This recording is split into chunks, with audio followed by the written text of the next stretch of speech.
গোপন সংবাদের ভিত্তিতে আজ ৩ জুন ২০২৫ তারিখ মঙ্গলবার রাত ১টা থেকে ভোর ৫টা পর্যন্ত বাংলাদেশ কোস্টগার্ড দক্ষিণ জোন ও বাংলাদেশ পুলিশের সমন্বয়ে ভোলা জেলার দৌলতখান উপজেলাধীন খয়েরহাট বাজার সংলগ্ন এলাকায় একটি যৌথ অভিযান পরিচালনা করা হয়।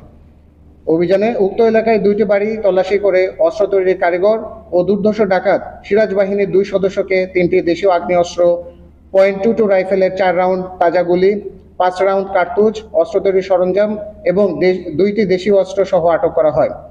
আটককৃত ডাকাত মোহাম্মদ শহীদ ও মোহাম্মদ শাহাবুদ্দিন দুইজনেই ভোলা জেলার দৌলতখান উপজেলাধীন দক্ষিণ জয়নগর ইউনিয়নের পশ্চিম জয়নগর গ্রামের ৪ নং ওয়ার্ডের বাসিন্দা। আটককৃত ডাকাতদের জব্দকৃত অস্ত্র ও গোলাবারুদ সহ পরবর্তী আইনানুগ ব্যবস্থা গ্রহণের নিমিত্তে দৌলতখান থানায় হস্তান্তরের কার্যক্রম প্রক্রিয়াধীন রয়েছে।